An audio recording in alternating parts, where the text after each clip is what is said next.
That child's back around. Last time they came, they sat on my knee, like right here, and I'm feeling it again.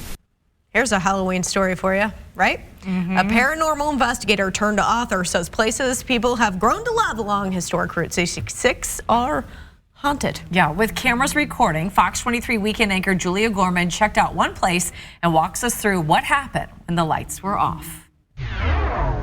I want to say around 6 when I had my first full body apparition. Longtime Oklahoman Tanya McCoy says she started experiencing paranormal activity at an early age. The lightning flashed and we saw what we thought was my mother standing in the doorway, but there was no head. And then it flashed again and it was gone. And we all three saw it. And the next day we asked my mom, hey, did you come upstairs last night? And she's like, no, I didn't come upstairs. From then on, it just kind of stuck with me. Merriam-Webster's dictionary defines paranormal as not scientifically explainable, supernatural.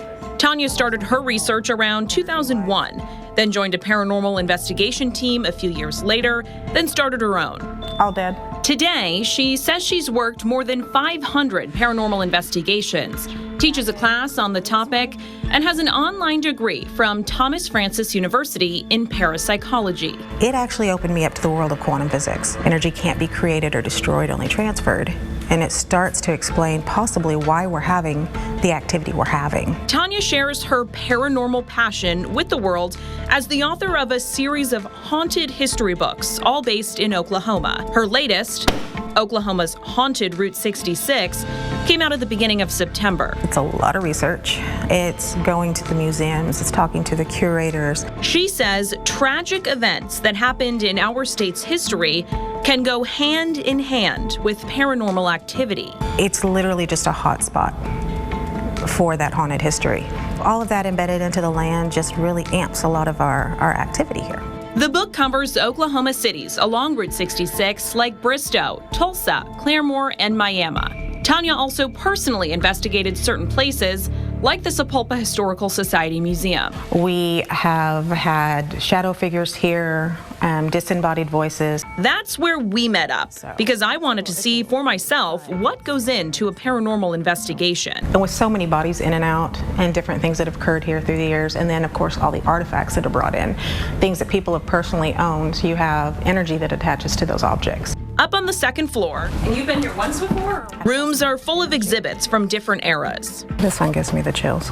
Within a couple minutes, Tanya says she sensed a spirit in this room, set up with bedroom furniture. Somebody was in a lot of pain in here. Then, as Tanya, her team member Stacy, and I were talking, I picked up on a female. I think her name was Ed.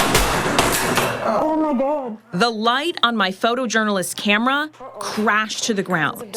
That probably wasn't your fault. They told us this happens to their equipment all the time. They have the power to do that. If they don't want to be recorded, we've had cameras go flying. We've had, like she was saying earlier, we tape these things down sometimes, and we've seen the tape being pulled and unwrapped. Tanya described 3 female spirits in the room. I asked her, how do you explain that? What it is, it's kind of like little movie snippets going off in our head. Tanya and Stacy will often evaluate a space separately, then later share what they sensed and see if it matches up. A confirmation for us. Next, Tanya and Stacy turn the lights off in this long hallway surrounded by exhibits and put what's called a cat ball in the middle of the floor. My photojournalist and I, plus the 2 of them, set up about 20 feet away. Cat ball. See it? Almost immediately. So that goes off when you touch it or roll it, which means something is messing with it, because we're all sitting down, and it happened after we sat down. Tanya told me a spirit in the room made the ball light up. She then asked it to communicate by using the ball. Can you set some off for us?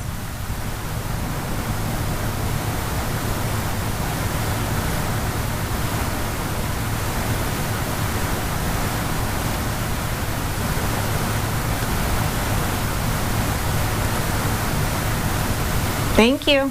Tanya then asked the spirit if it was responsible for our camera light falling earlier. Nothing. If another spirit messed with his camera, it was a second spirit. So it wasn't that one that did it. Thank you.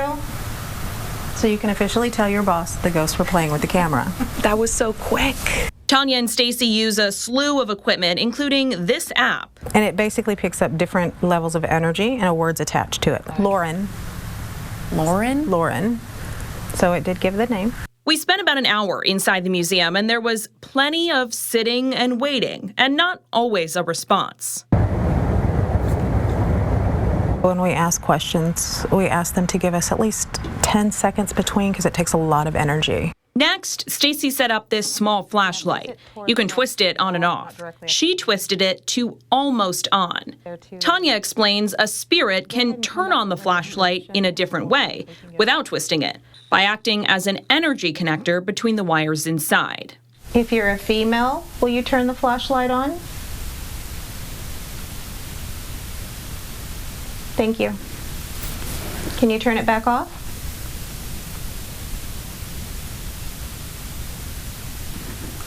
Circle back here for a second. Remember this room where Tanya says she picked up on the spirits of 3 women? If there are 3 spirits that reside in that last room, can you light up the light?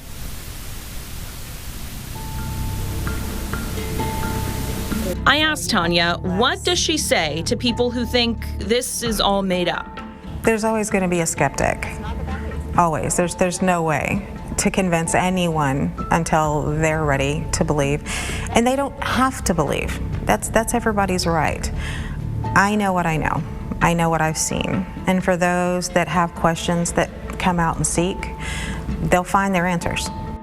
In Sapulpa. Can you give us your name?